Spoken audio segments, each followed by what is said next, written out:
I may be scarred, but my spirit never quits. Nothing you can throw I haven't seen yet. Never back down, we can go 12 rounds.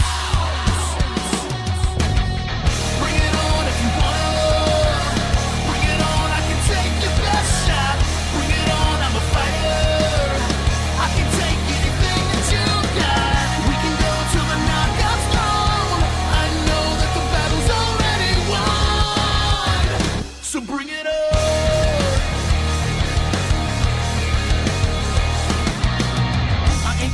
So don't try and test me. You're talking big, but your words are empty. I've been clean, but I still get messy. I never back down, we can go 12 rounds. Bring it on if you wanna. Bring it on, I can take your best shot. Bring it on, I'm a fighter. I can take anything that you got. We can go till the knockout's thrown. I know that the battle's already won. So bring it on.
All right, bring it on. Seventh Day Slumber.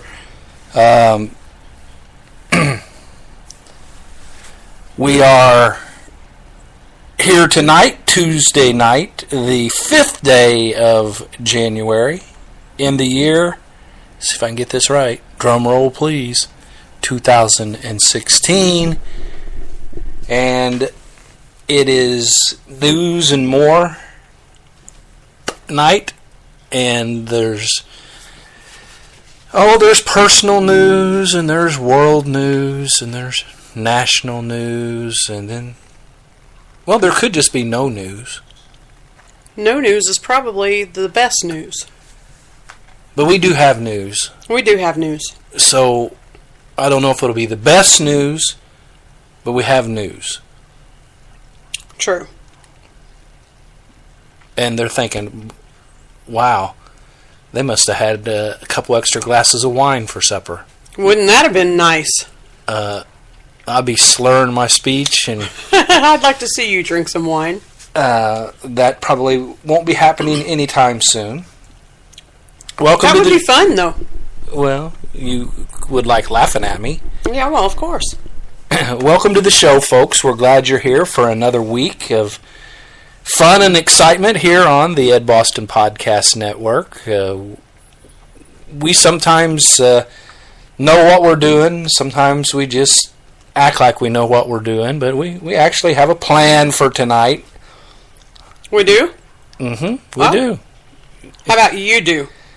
Okay. Amy's really good at just following along with whatever plan I have. It's kind of like picking out where we're going out to dinner. I pick it out, she follows along.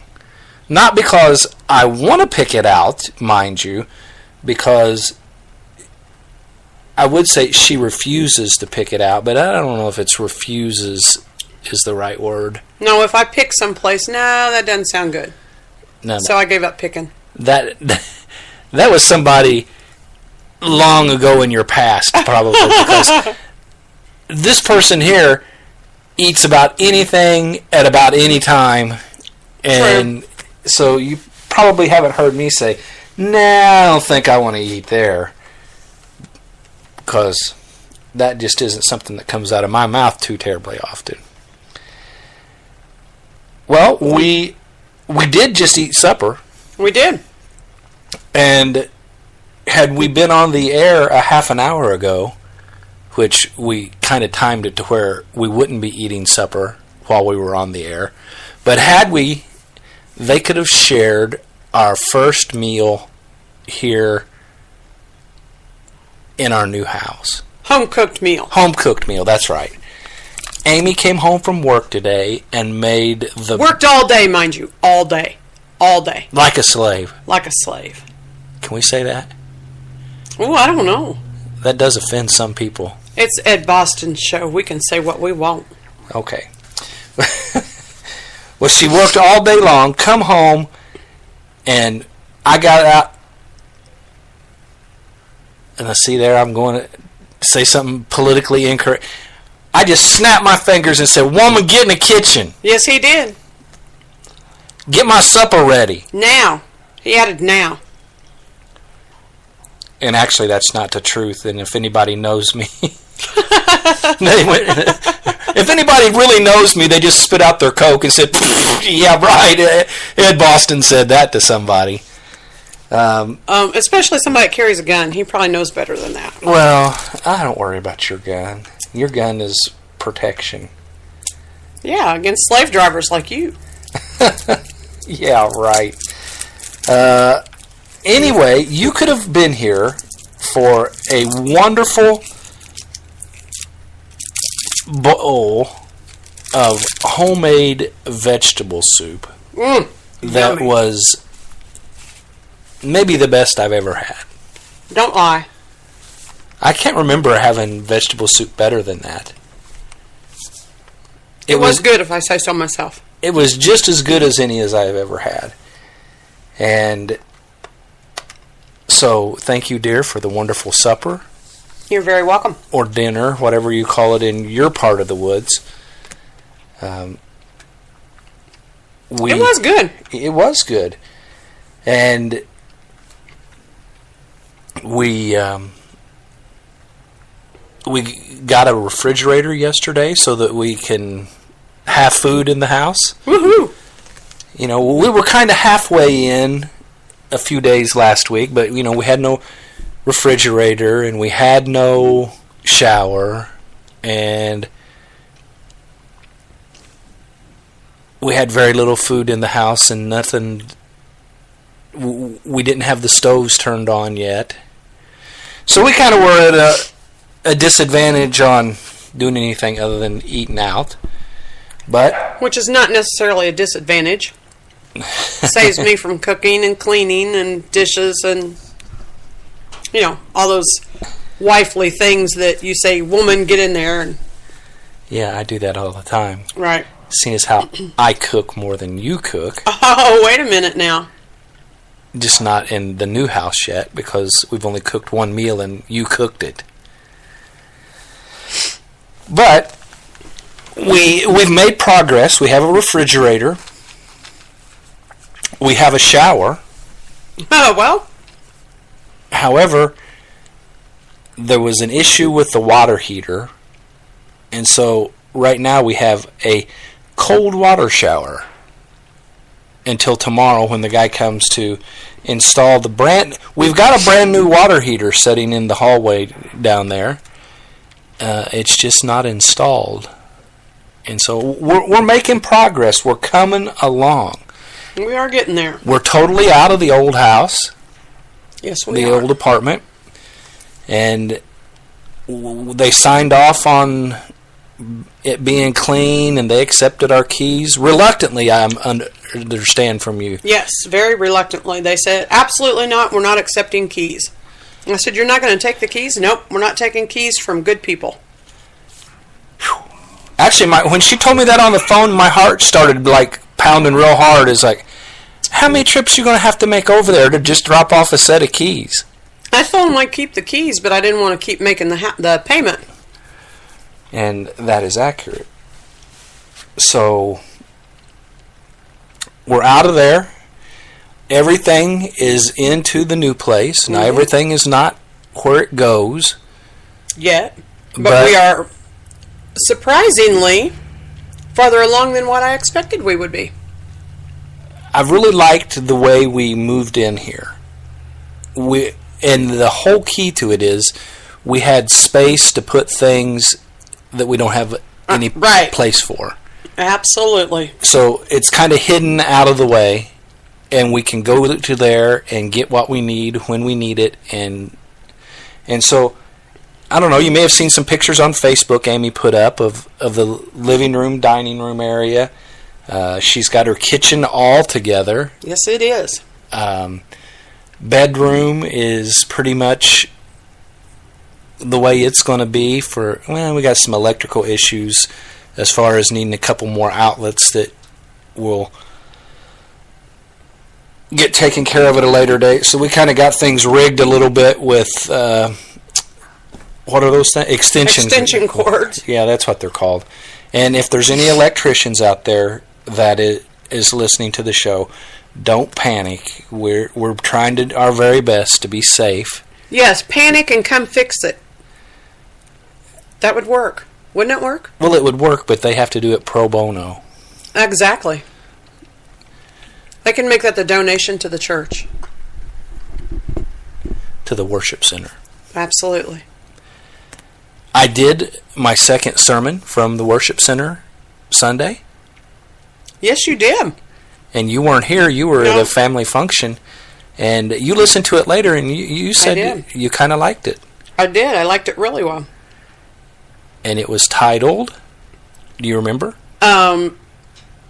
Follow the right leader, right? That's right. Instead of follow the leader, it's follow the right leader. And, of course, for those who may not be able to figure out who I'm talking about, I'm not talking about me, and I'm not talking about any earthly preacher or pastor or minister or rabbi or priest or anybody like that. I am talking about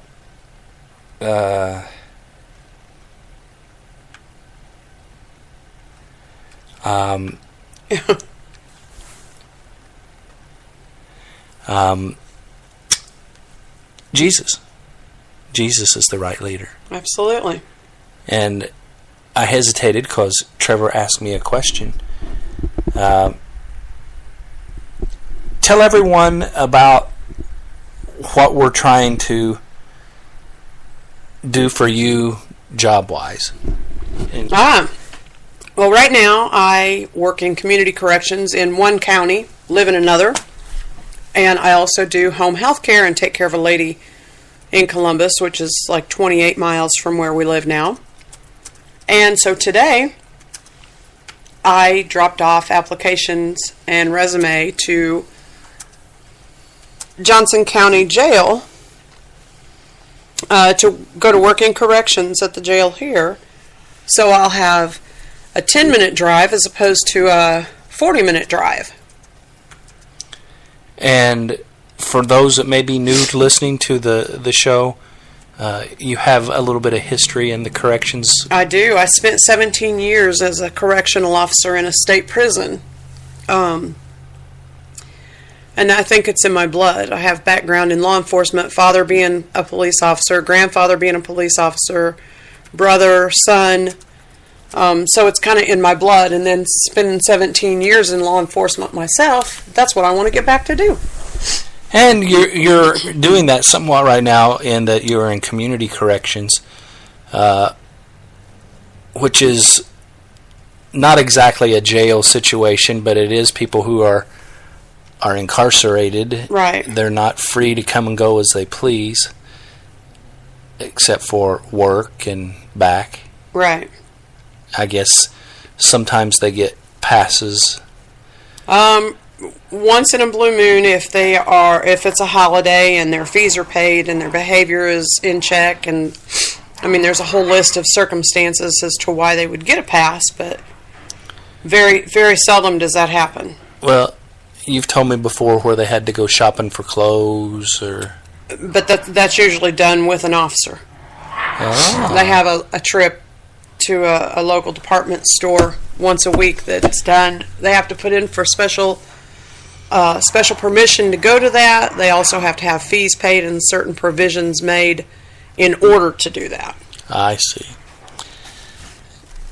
Well, now we were talking earlier about you listening to the Sunday podcast. You listen on the Spreaker app, don't you? I do. Tell us, is that easy to use? Because obviously I don't listen, I'm talking. It is. I just go to the link and follow the prompts. I just push the little arrow and it takes me directly to listening to you. That's pretty cool. You pushed a button and it takes you directly to listening to me. And for me, pushing a button is about as difficult as I can get. That's my extent of technology.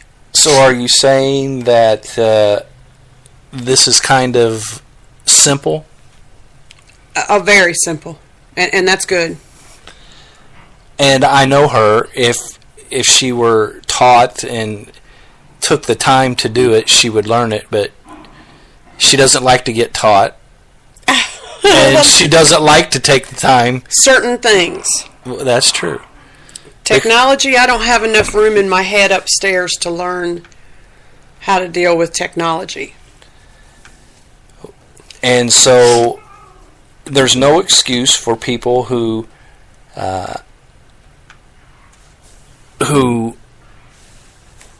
say that they're like computer illiterate on No, not because being I'm about as computer illiterate as you can get, and I found you. and it's on the smartphone. You can Yep. download the Spreaker app from either the App Store or Google Play or whatever it is that your phone gets. Or you can go directly to Facebook and follow the prompts there when you talk about it and you post your... That's right. When you see us on That's actually the easiest. when you see us on Facebook, you can click the link and go there. And well, That's actually the easiest. and we appreciate when you do listen. We don't live and die by the number of people that listen, but it is important for us as we expand our ministry online that we expand our number of listeners. And so if you like what you hear, if you would hit the share button, if you'd hit the like button, if you'd make comments, all of those different things help us out. And we're trying to get onto a couple of bigger name, I would say shows, but that wouldn't be right. Bigger name apps and websites. And sometimes with those, you have to prove yourself a little bit. They don't just accept everybody. Right. I mean, some places it doesn't matter. You sign up and you're there. But there are some where you actually have to be approved, and one of the things is the number of followers you have, the number of listeners that you have, things like comments and things like that will help our chances. And the more outlets that we're on, the more people we can minister to. Absolutely. And that's the whole key, is ministering to people, and we do that in many, many different ways. Absolutely. And tonight we're doing it through the news and different things that is going on in the world. And our first topic tonight is the leader of an armed militia that is hunkered down at a remote Oregon wildlife refuge to protest federal land policy said the actions of his group represented an attempt to remove governmental intimidation and fear. We understand what it means to be part of a community and that there is no place for fear and intimidation in a community, rancher Eamon Bundy said during a Tuesday news conference. It's the responsibility and duty of the people to remove that intimidation and fear so members of the community can begin living in freedom. Now, you may recognize, and I'm sure as we go down it'll talk about this more, Bundy, that name came up in an issue maybe less than 2 years ago, where his father's ranch, there was a standoff, and it ended peacefully. And I'm relatively sure that the people that are is part of this group hope this ends peacefully. But I got to tell you, it's good to see people that are willing to stand up to the government. Now, I'm not talking about tyranny and just saying, I ain't going to do what you say just because I ain't going to do what you say. But if you look at the land policies out in the West, the government just keeps buying up more and more land. And it's making it more and more difficult on those ranchers and farmers to be able to do anything. And let's read more about the story, because there's a lot to this one individual story. The small group of activists who came to the Mujer Wildlife Refuge were bundled in camouflage, earmuffs, and cowboy hats in the bleak high desert of eastern Oregon, where the occupation entered its fourth day. This is about a community, and we are grateful to be here and part of this community in the aspect that we are, Bundy said. Law enforcement has been in no rush to confront Bundy's group, and that's likely due in part to the isolated outpost the 24 or so activists chose to hole up in. These guys are out in the middle of nowhere, and they haven't threatened anybody that I know of, said Jim Glenning, a longtime police commander who now owns the Illinois-based law enforcement training organization Caliber Press. There's no hurry. If there's not an immediate threat to anyone's life, why create a situation where there would be?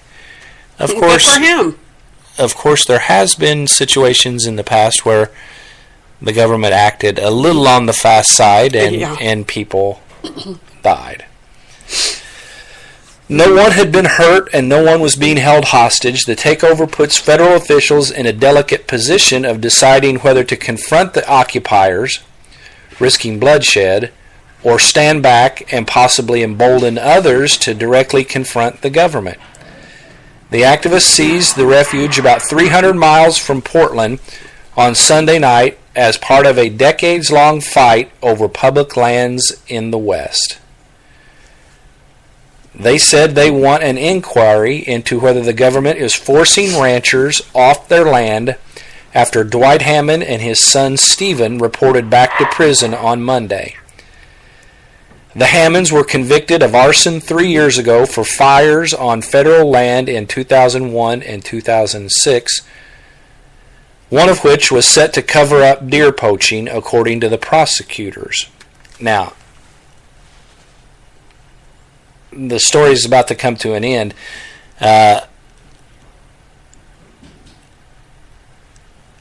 There's way more to the story than just deer poaching. And one of the fires that was set was a 1 acre fire, which in the course of huge wildfires is obviously not very big. I mean, if you've seen 1 acre on fire and you weren't used to it, you'd think it was pretty massive, probably. But,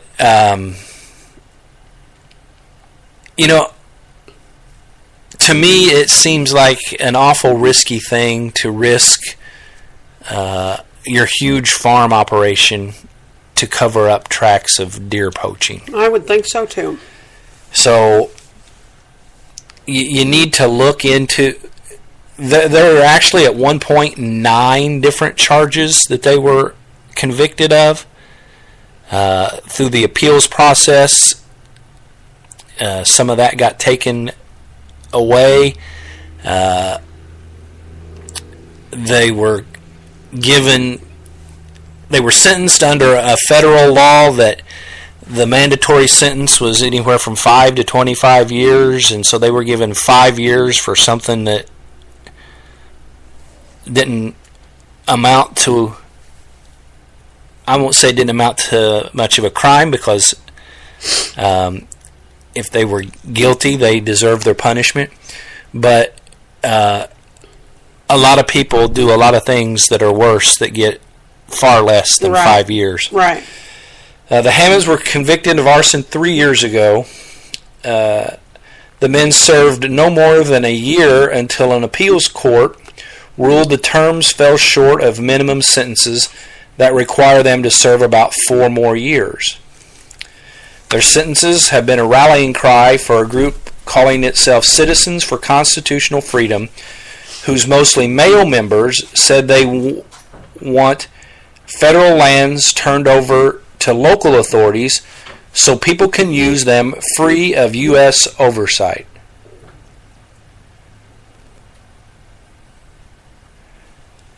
The group is led by 2 of the sons of Nevada rancher Cliven Bundy, who was involved in a high-profile 2014 standoff with the government over grazing rights. The activists sent a demand for redress for grievances to local, state, and federal officials.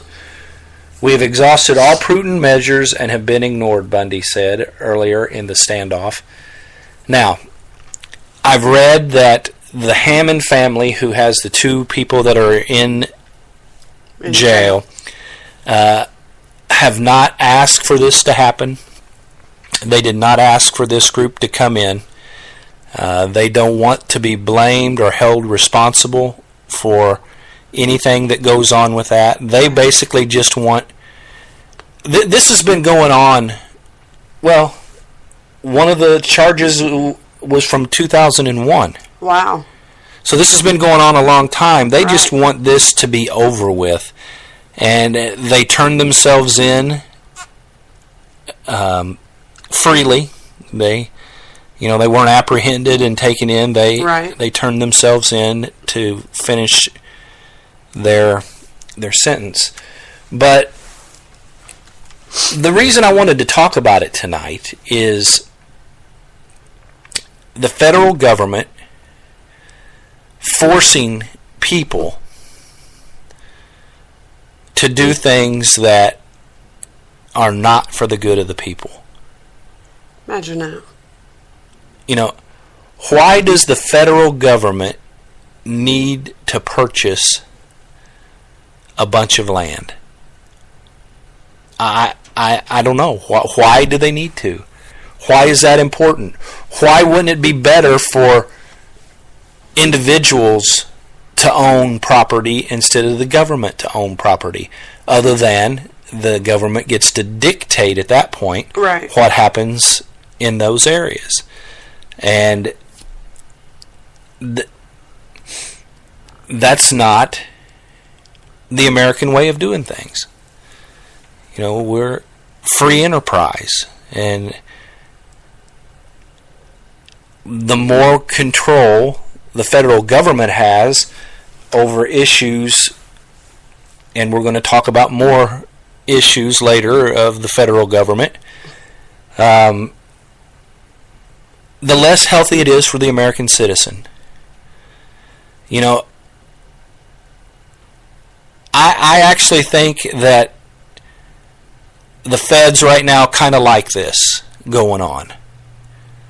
Because, and I'll let you comment on this, anytime they see something like this, they get emboldened to be able to say, well, this is why we have to take power. This is why we have to take control. It is just a control thing. That way they can dictate who does what on what land and what gets built and who they say can live there. And it is just, it's a controlling factor. And these farmers, there are things that they need to be able to, the one that was talking about in Las Vegas or in Nevada, grazing areas and things. I mean, there's things that farmers need. And it kind of reminds you of watching Bonanza or something, and the Cartwrights needed something, and they come up next to a neighbor that didn't want to let them do anything, and it didn't really make any sense on why they wouldn't, and this just doesn't make any sense to me on why the government needs to continue to buy and buy and buy up Well, it's land. like a schoolyard bully. They can regulate who does what, and if you don't like it, then they throw you out of their schoolyard. That's a fact. Yep. And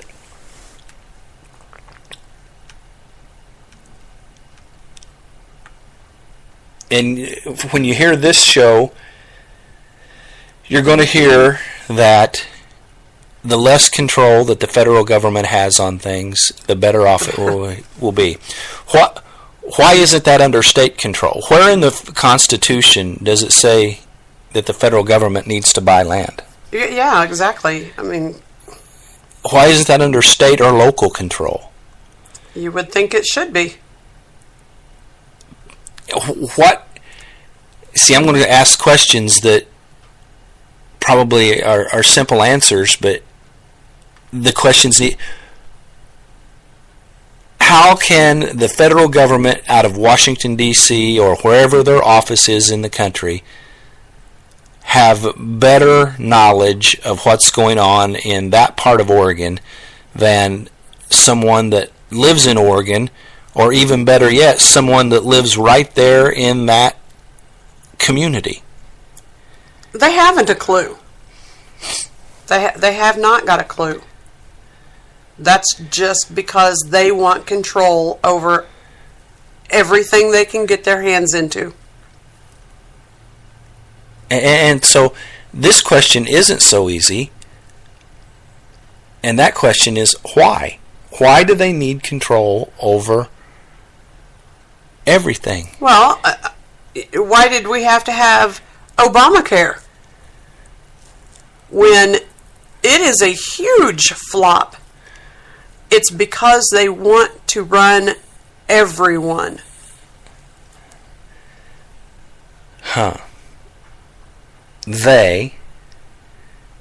Whoever they are, because sometimes we don't even know who the theys are. Well, these theys are crazy. But they want to be able to tell us basically when to jump and how high to do it. Well, it's becoming everything's becoming so socialized that the government controls. I know. Socialized. I know.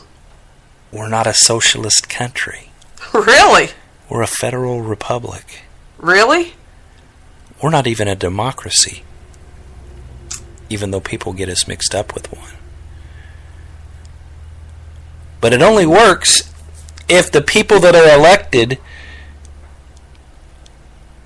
do the will of the people. Absolutely. And I can just think of topic after topic right now. You filled in Obamacare, but we've said this on this program forever. When the federal government gets involved in it, it is guaranteed to get screwed up. Oh, guaranteed. I mean, you can put your money on the fact that it's going to get screwed up. You know, even programs that make sense. I'm sure when Social Security came into being, it made sense, and it sounded like a great program. But it's a federal government, and it's screwed up. When Social Security came into be, 30 people paid in for every one person drawing out. About 10 years ago, those statistics were 3 people paid in for every one person drawing out. God only knows what it is now. By the time I'm old enough, which is not that far away, it probably will be non-existent. Meaning you paid for people... That sounds like a federal Doesn't it? program. You paid for people to get Social Security that...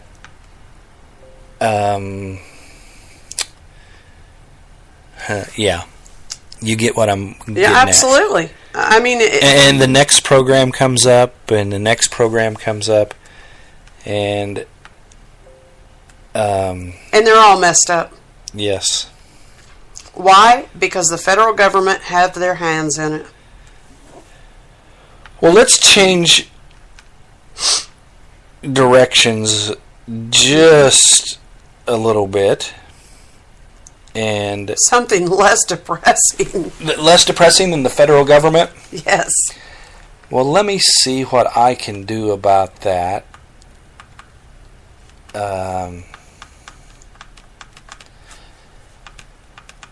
I thought I had this already set up ready to play.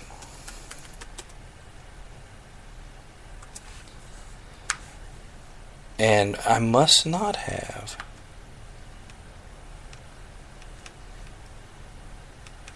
But I bet I'm close to having it ready.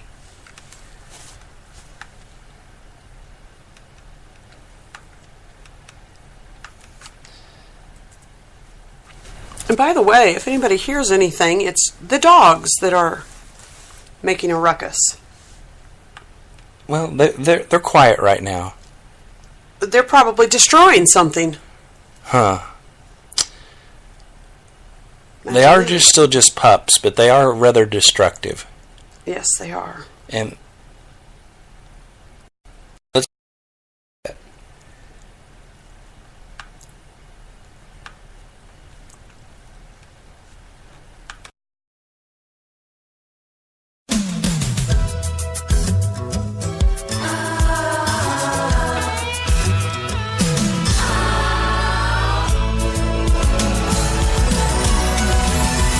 Whatever happened to predictability? The milkman, the paperboy, evening TV. Did I get delivered here? Somebody tell me, please. This whole world's confusing me. Clouds as mean as you've ever seen. Ain't a bird who knows you're true. Then a little voice inside you whispers. Sell your dreams so soon. Everywhere you look, everywhere there's a heart, a hand to hold on to. Everywhere you look, everywhere there's a place of somebody who needs you. Everywhere you look, when you're lost out there and you're all alone, the light is waiting to carry you home.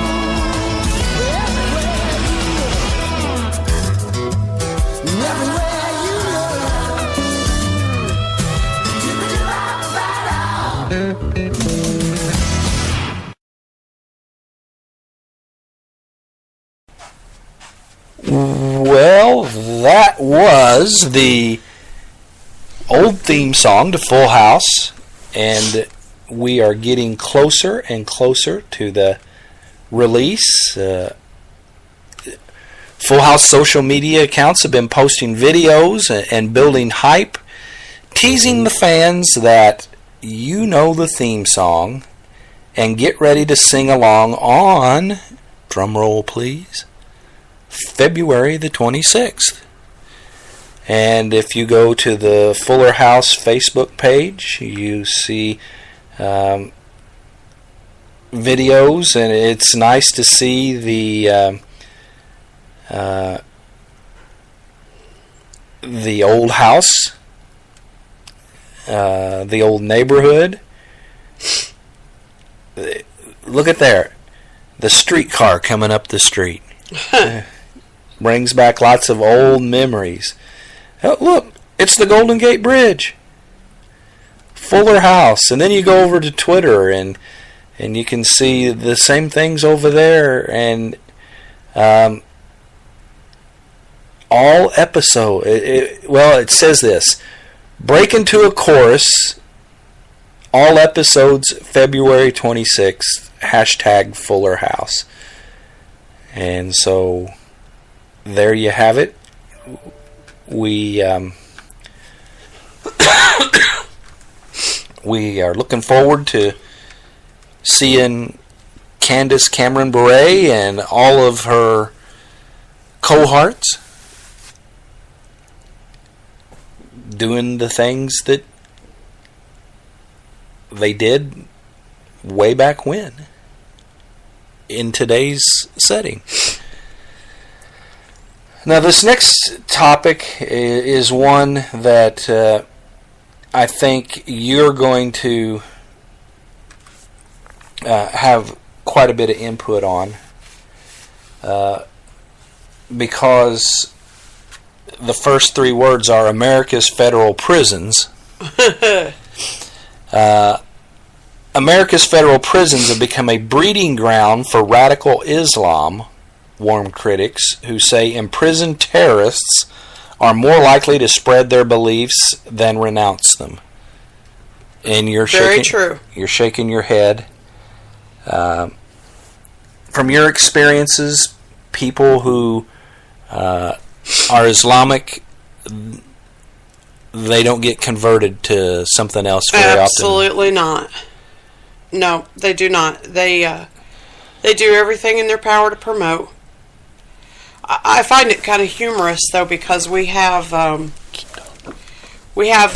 some that have such a demented view of their own so-called religion. One guy tried to tell me that he was Muslim, and someone said, "Oh, but you didn't mind eating those pork and beans that we had the other day." And so that he can change things around to suit him, he said, "Oh, well, it's okay. We can eat that if we bless it."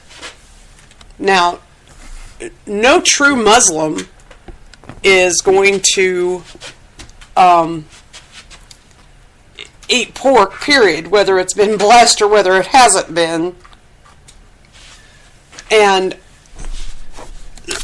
so I found that to be a little humorous. That I can eat it if I bless it.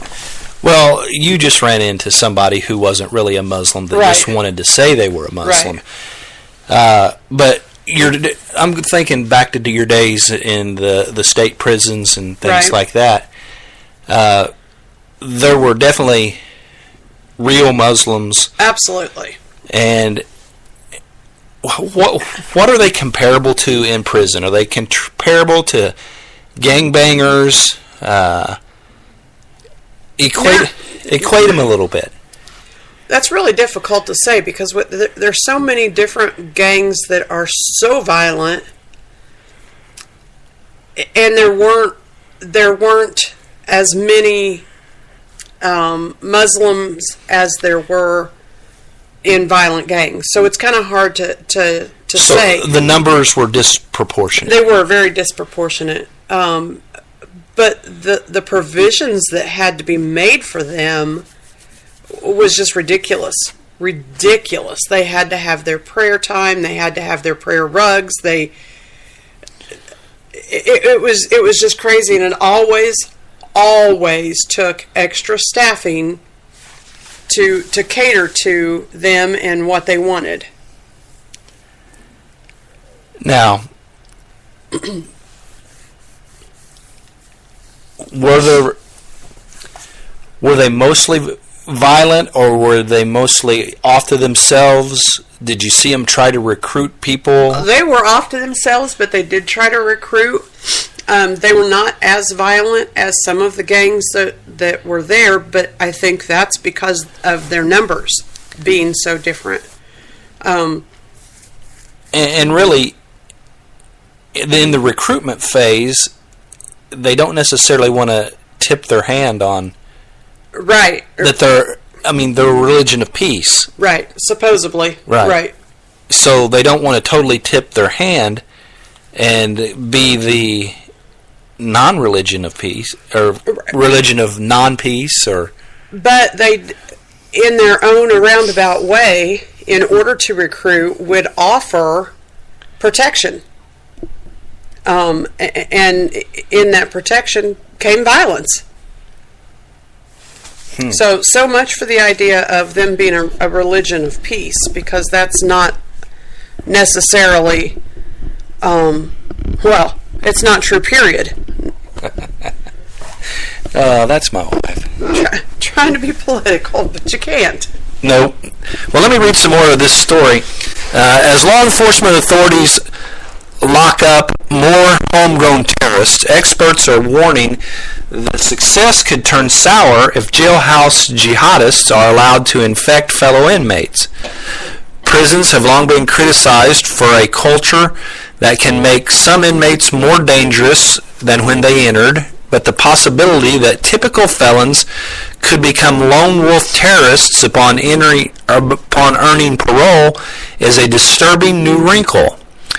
Representative Stephen Fincher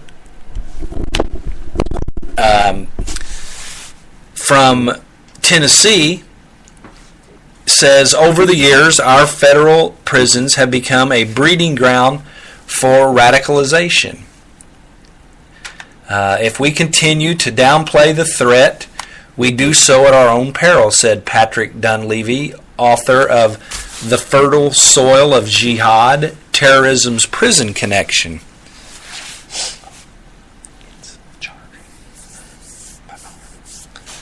The aggressive recruitment of Americans by ISIS has resulted in a spike in domestic terror-related convictions. Some 71 people are imprisoned in the U.S. on ISIS-related charges, including 56 individuals arrested last year, the most terrorism arrests in a single year since 2001, according to George Washington University. In addition, the FBI has said it is currently conducting more than 900 investigations. We've reported on that here before. More than 900 investigations into ISIS-linked radicalization, including some in all 50 states. There are hundreds more federal inmates serving time for terrorist activities related to other terror groups, and an estimated 100 are scheduled for release in the next 5 years, according to the Congressional Research Service. Still more terror suspects could be transferred to U.S. prisons from Guantanamo Bay in the coming months. Representative Peter King says we have never been faced with such a large number of terror inmates before during a recent Homeland Security Committee hearing on violent extremism in prisons. King said, and others say, the Federal Bureau of Prisons must do a better job of monitoring and, if necessary, isolating inmates who could radicalize others behind bars. Now, let's ask Amy some more about this.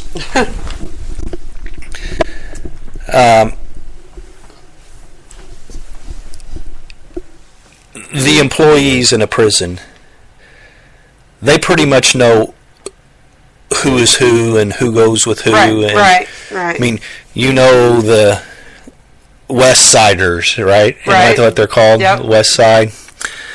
And you know the Latinos. Right. And help me out here. What are some of the... Well, I mean, you've got multiple Latin gangs, MS-13s. I mean, there's multiple different...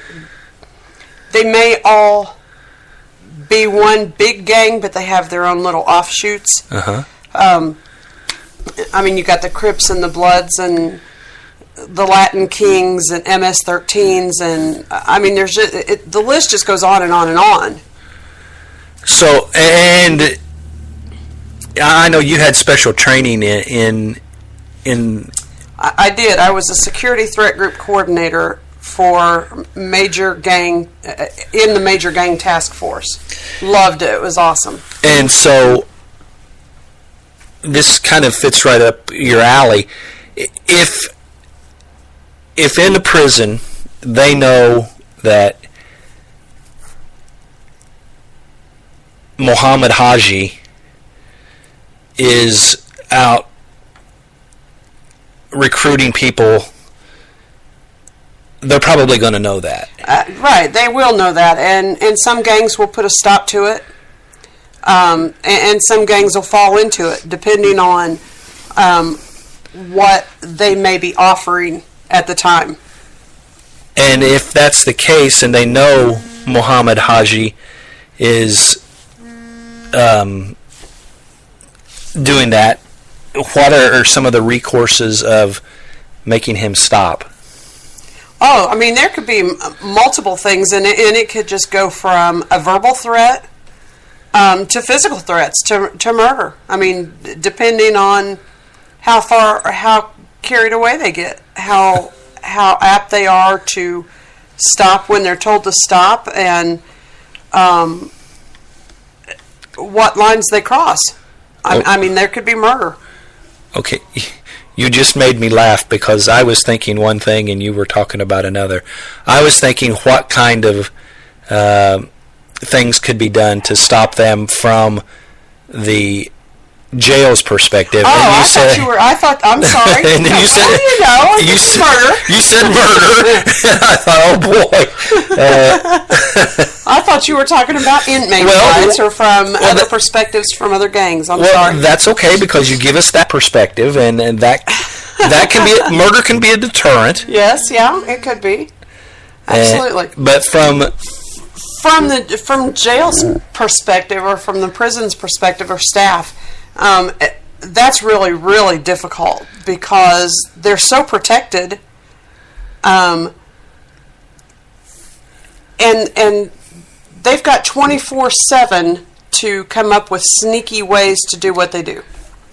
And so sometimes it's not even noticed or seen by staff members because it is such a sneaky thing. Coming up with different codes and just the way they do things is so underhanded, and so sometimes it's hard to stop. But there are when they do get caught, depending on if they're violating any facility rules, I mean, there's punishments to that, but that doesn't keep them from going, coming out of segregation or whatever their punishments are and going right back into doing it in a sneakier manner. Okay, we know that Obama has promised since before he was president to close Gitmo. And this week, there are, I believe, 17 Gitmo detainees that are supposed to be released into other countries. Other countries have taken them on. And I believe that officially brings the total at Gitmo down to about 90. Many of those 90 are not supposed to ever be released, even though they've not been tried. And I mean, these are hardcore terrorists that cannot go back out into society. I guess my question is, why don't we just string them up and shoot them if they can never release them? Right, because at this point, they're just a waste of taxpayers' money. And forgive me for sounding as harsh as that does, but and that's another whole topic that we'll pass on. When they have murdered multiples, and they know that there is no way in this world they're ever going to be socially acceptable or be able to contribute anything towards society or the free life, there's no reason to ever keep them in captivity. There's no reason to support them living and breathing. And here's the predicament. Obama continues to want to close Gitmo, and if that happens, these ones that are never going to be released have to go somewhere. They can't just leave them at Gitmo and think they're going to stay there. Right. That'll last all of about 30 seconds. Congress continues to threaten to withhold funding for different things should any of those people be transferred to the continental United States. But as we see from his little foray into gun control today, constitutionally, he doesn't really give a rat's rear end. Right. And he is at the point where 2016, about the 19th or 20th of this month is Inauguration Day, 21st. So we're coming up on the point where he's got 1 year left till the next inauguration. Man. And while that sounds great, this could be a horrible, horrible year because he has he thinks he has no checks and balances. Right. And at the rate he's going and the way he's acting, he really doesn't. When he thinks he can make a law with an executive order, there's a problem there. Exactly. And so I guess where I'm trying to get from, if Gitmo closes and they bring these hardened terrorists into our prison systems, now I'm sure that they're going to be put into places, not just your regular state or federal prisons that house much less violent people. Right. But this, tying that into what we've been talking about of the recruitment for radical Islam, don't you feel that they ought to be segregated? Oh, absolutely, and they probably would be if they got put into a federal prison here in the States. They would have to be segregated. Not just though, because I'm relatively sure that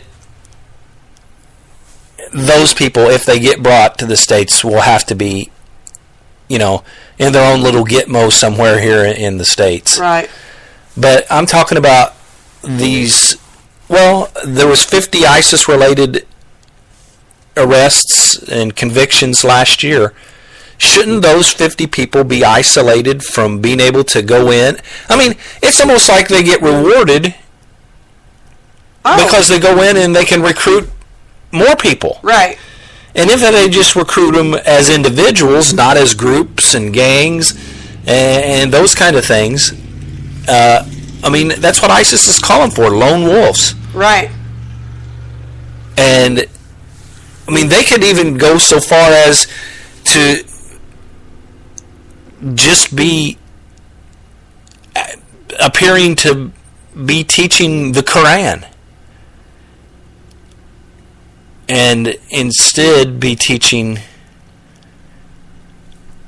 the ISIS way of doing things. So I think that instead of being what Peter King said there and saying that prison officials need to be more proactive, I think that, again, this is what the federal government should be concerned about, and that's national security. Maybe the federal government needs to be more proactive and put these ISIS-related groups into their own segregation and not give them the opportunity to recruit. And this is not a racist thing, but black people are very, very susceptible to Islam. Right, absolutely. I'm stuttering around a little bit trying to tiptoe around the topic, but look at Louis Farrakhan, Nation of Islam. Right. So, the black community is susceptible there. That doesn't mean that that's prejudiced or given anything other than just facts. That Right. You're not. It's not a prejudice statement. It's a factual statement. And so I believe that we need to segregate the radical Islamic people into their own places. Basically, totally cut them off from the outside. Right. Don't give them access to propaganda that's on TV and things like that. And people will say, well, civil rights and the ACLU. We're at war against Islam. And until we figure that out, we're going to still have to have these conversations that say, well, they're going into our jails and they're recruiting and people are coming out worse off than when they went in.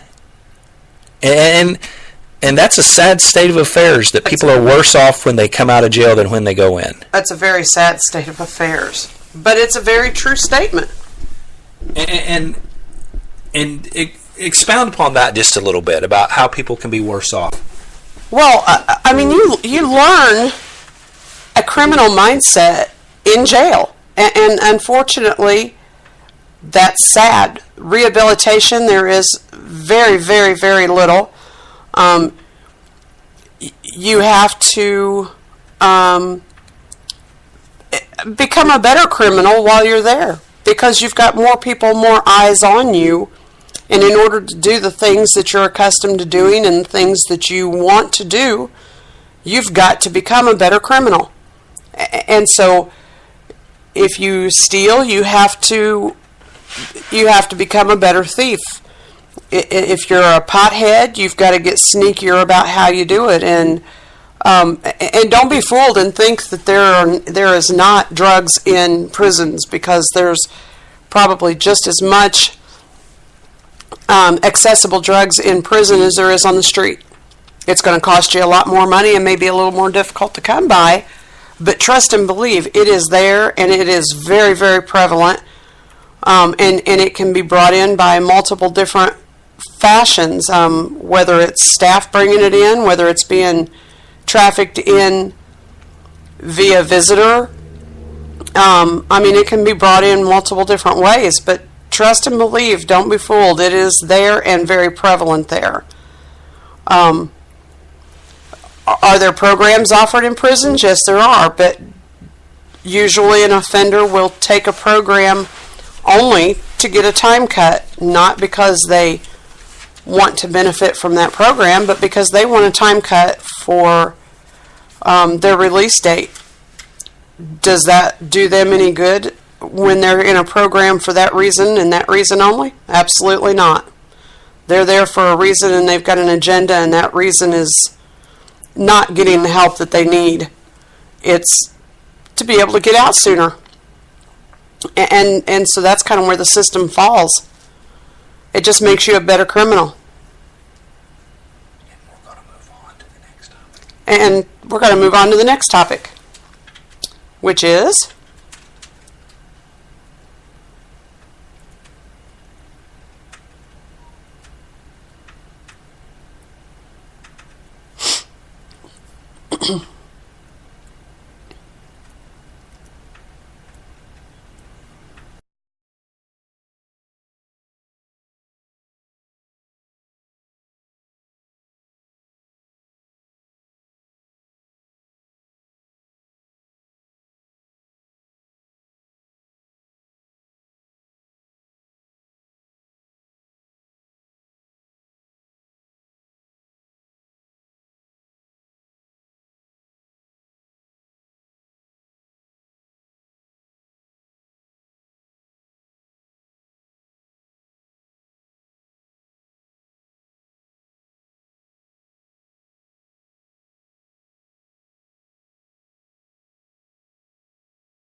Well, that was a little bit of a snafu on my part. I thought I had a music clip for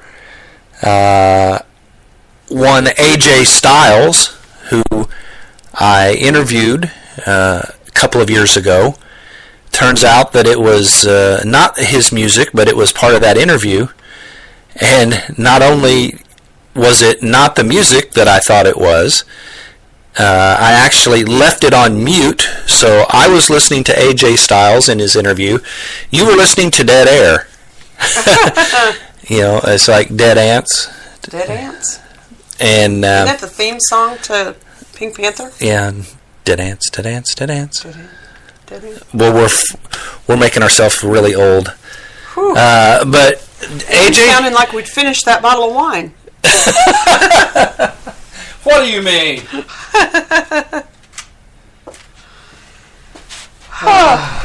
Well, AJ Styles is in the news, and that's why we're talking about him on Newsnight.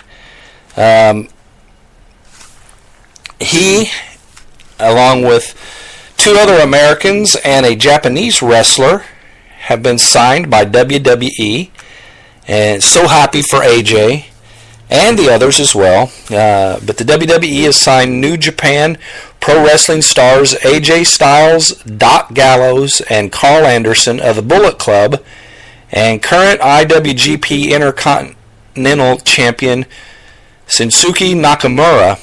Say that 3 times fast. No, I will just say it one time. Slow. Shinsuke Nakamura. How did you like that? Awesome. There you go. I ain't going for number 3. Dave Meltzer noted on the latest episode of Wrestling Observer Radio that some of these names could appear in the Royal Rumble match. Oh. And that is later this month. You realize that this will be 4 years since I was at the Royal Rumble in 2012 Oh, awesome. in St. Louis, Missouri. Well, that's pretty cool. It was cool. That was my Christmas present from one of my children. Wow. And hard to believe that that's been 4 years. It was also noted that Styles and Nakamura were apparently not signed to be on the NXT roster and have a high price tag. Word is they were not signed for that brand, indicating main roster plans, but they could still be sent down to NXT to work a few shows.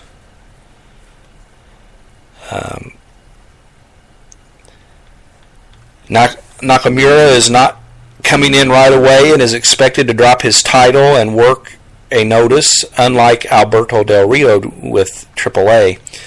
As earlier noted, Styles is likely done with the Ring of Honor going forward and could come in soon, possibly in the Royal Rumble match itself. AJ was on our show, and I probably could go ahead and play that sound clip, and I may do it here in a minute because it's talking about how difficult it is for a man of faith to be on the road all the time. And he is a great man. That's why we had him on the show, was because of his faith in Christ, and that was one of the reasons he agreed to come on our show, is because we were going to talk about that, and he was very happy to do that and very proud of the fact that he is a Christian man. He is a Christian husband and father. And let me see. Let me get over here and let me mute myself and then unmute the clip and let you listen to AJ Styles.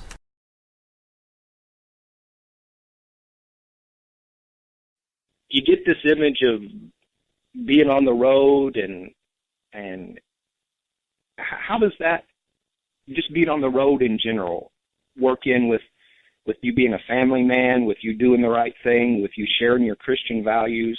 Is it hard on the road, or, I mean? Well, I've learned over the years that idle hands are the devil's workshop. That's absolutely true. Anything I've ever thought about doing that was stupid, or even attempted that was stupid, was because I was bored. And sometimes, reading a book isn't going to get it done. When I say reading a book, reading the Bible, it just, you can't keep focused long enough. I don't know if I got ADD or whatever, but there is an Xbox that travels on the road with me to make sure that, if I'm bored, there's something to do all the time. I literally carry it everywhere I go. I carried it with me on the past two Independence. I didn't play it one bit because I was up so late, both days that I was on the road. But if I needed it, it was there. It gave me something to do. I would say that's probably the biggest lesson I've learned in professional wrestling, is that boredom makes you do stupid things. Usually when professional wrestlers do stupid things, we read about it the next day in the headlines. Right. That's something I'd rather you not read about AJ Styles, about him being an idiot. That's although I am an idiot, I hope you don't read about it. It's just one of those things. I mean, you think about the guys in the past and the stuff that they've done, the old school guys, a lot of them will complain about, we used to do this, we didn't play video games.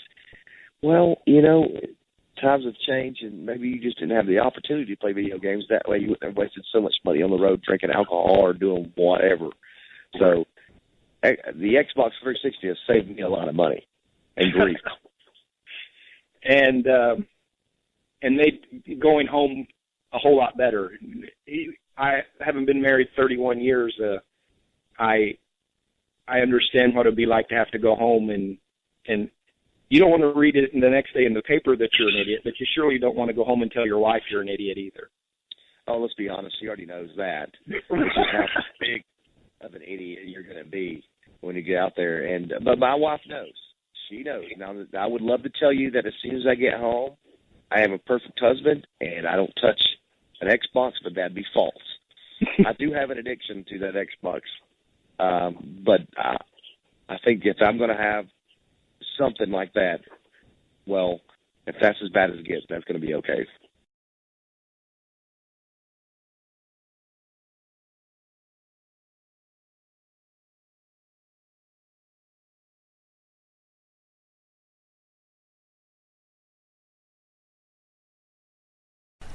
And that was AJ, and don't you love his candidness about I might be an idiot, but I don't want everybody to read about it in the newspaper.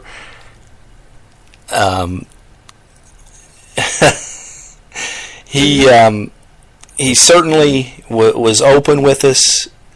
One of my very favorite interviews of all time was AJ Styles, and I'm just so excited that he gets to, no matter how you look at it, New Japan, Ring of Honor, TNA, and we're going to talk about them in a little bit. The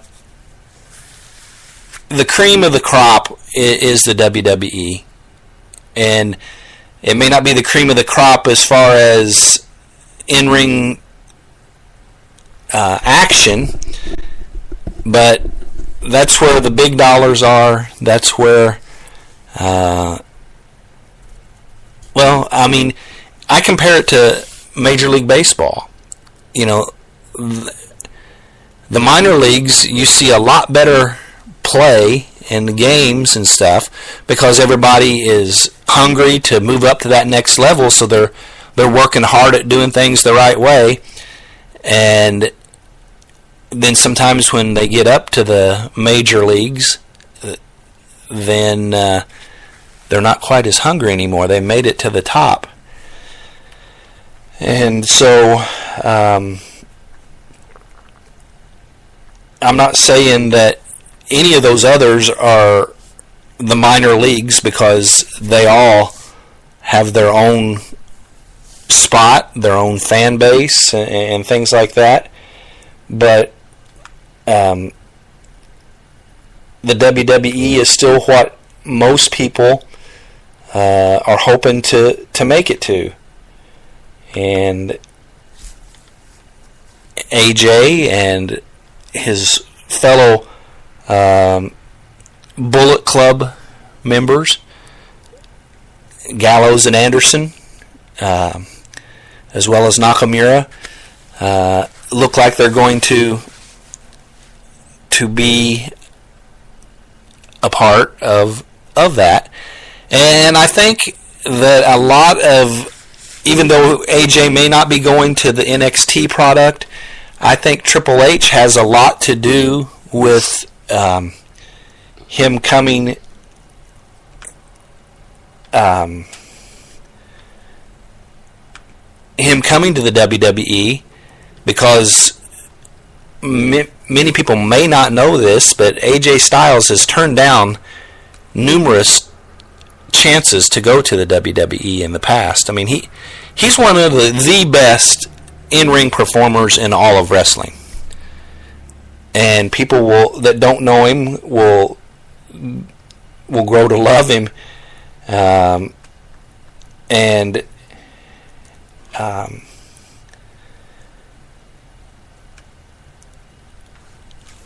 I'm excited for the Royal Rumble to see if he shows up. And if he does, you might hear me pop. And Trevor's going to think this is funny. Amy wasn't sure what a pop was, so when I put on Facebook last night that I popped big time when Jericho came out, she was trying to figure out how I popped, because I was sitting right next to her, and I still looked fully intact to her. Wasn't quite sure what to think of that one. Well, that's just a wrestling term. A pop is what happens when the fans go wild, when something very specific. I get that. You get it now, but you didn't know what I was talking. You thought I'd done lost my marbles when I posted that on Facebook. They can't see your head nod. And then you volunteered the information that you were a Geritol addict. No. Re-say that, please. I should have never gave you the opportunity to do that. I just set you up, and man, I'm going to kick my own rear end all over this house. Well, you got plenty of room to do it in. Jerichoholic, not Geritol. Holic. I like mine so much better, though. No. Yours is not better. It is not better at all. I think we should take a vote. I think we should just leave things the way they are and say I'm a Jerichoholic and I'm proud of it. I bet Trevor would probably agree with me. That I'm a Geritol-holic? Uh-huh. Well, I'm sure he is laughing hysterically right now.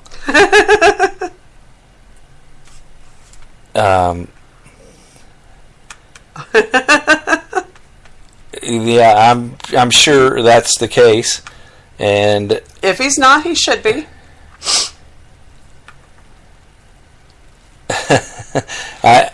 I had a note there from Trevor just then, but I figured he was going to be talking about that, but he was actually talking about the fact that Triple H, at this point in his career, and being able to help bring in AJ shows that AJ trusts Triple H, because there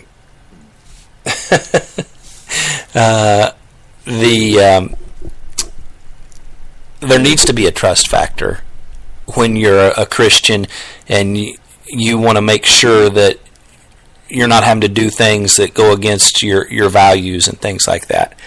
And you'll be happy to know that Trevor says always agree with a lady. That's the way to do it, Trevor. Well, you and Trevor... I knew I liked him for a reason. You and Trevor just chit-chat your way back and forth for a minute, and I'm going to... See, we know what's going on. What's going on? It's all the gray hair. You can't deny it. You cannot deny all the gray hair, and you know it.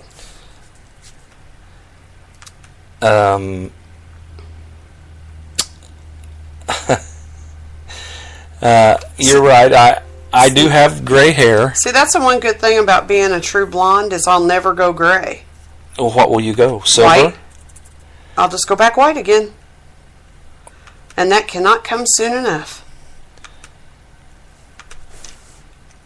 I liked my white hair. You liked your white hair? I liked being a towhead. I sure did. A what? A towhead. What's a towhead? Oh, you've got to be joking. You've never heard of a towhead? I've not. That's little kids that are born or as young kids with really, really white hair. And they were referred to as towheads. Oh, my heavenly goodness. You're older than me and have never heard that phrase. What is this world coming to? Obviously, you were not a towhead as a child. Obviously not. And see, I was. Well, And we'd go back to being a towhead in a heartbeat.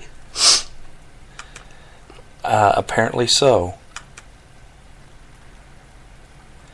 Well, we are now that we've been enlightened on towheads and being a Geritol aholic, ready to listen to AJ Styles' theme song from his days back in TNA, where he was a legend.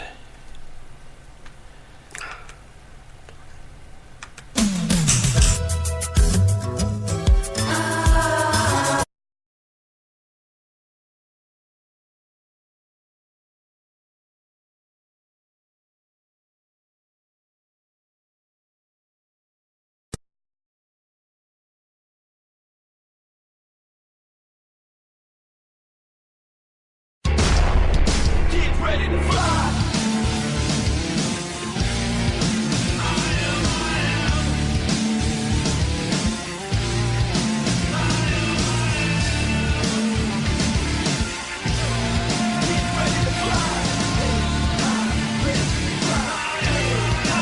They say you couldn't do it, they ain't made for it. What they listen is the path been paid for. That's why he get up top, like he belong there. And when he take it off, it's like he own air. Flying high now, like the birds do. It's all over with styles, it's flying over you. Don't forget the name, name is his to claim. Switch to DNA, we about to change the thing. Everybody get ready to fly. To the top, let's go. Get ready to fly.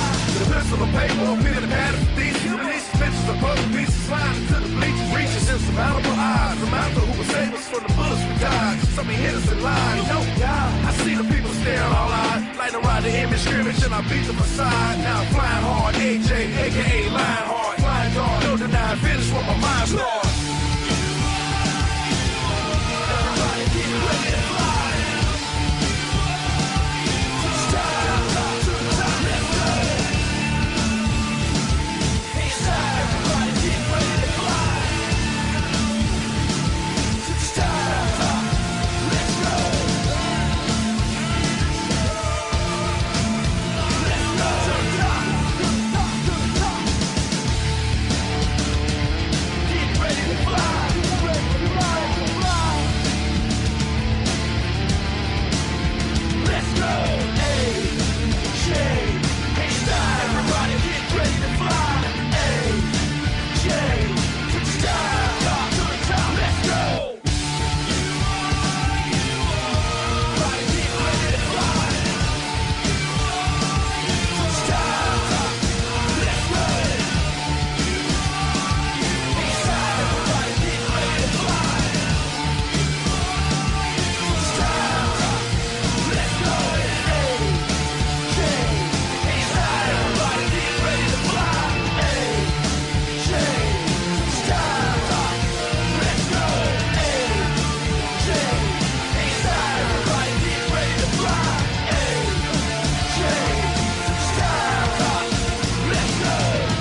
All right, that was AJ's theme song when he was in TNA.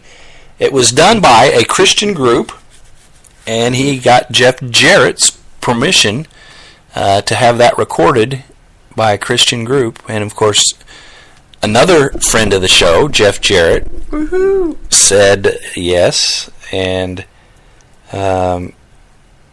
Grits is the name of the group. It's a Christian hip-hop group from Nashville, Tennessee. The name itself is an acronym which stands for Grammatical Revolution in the Spirit.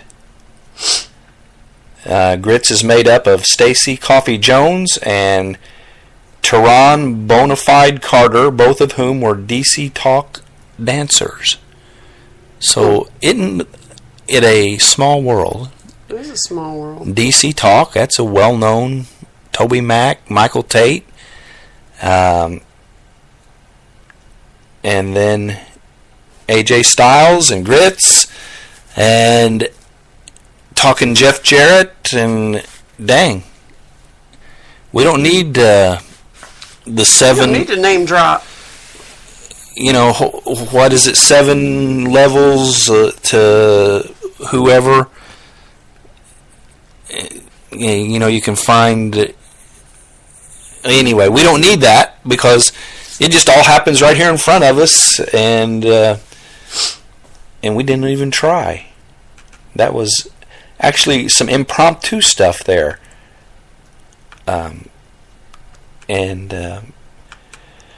We're going to finish the news off tonight with another wrestling news, which we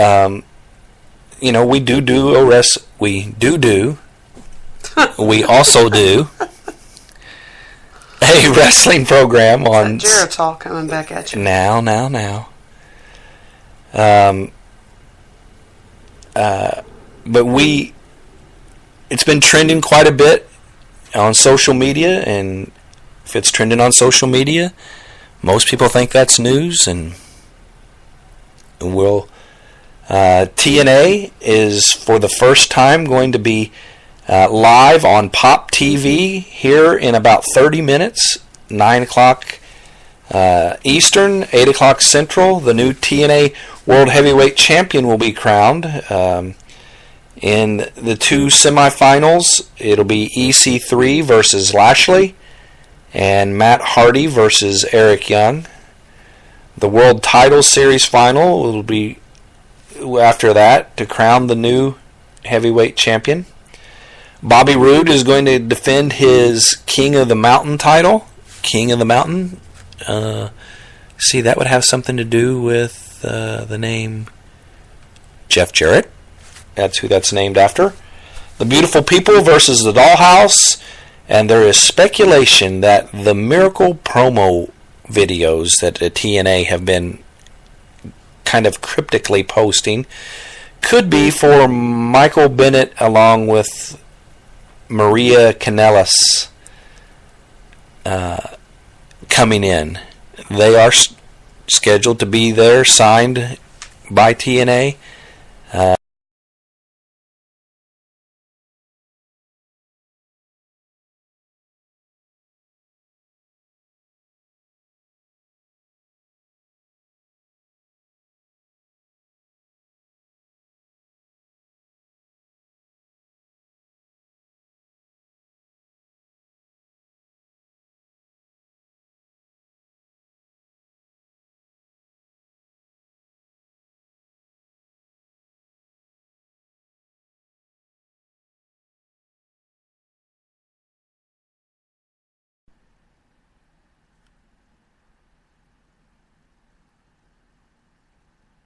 And if we didn't get that ending right there, Amy said goodnight, and I said goodnight for myself and for Trevor. And we encourage you to go out and do the right thing. God bless.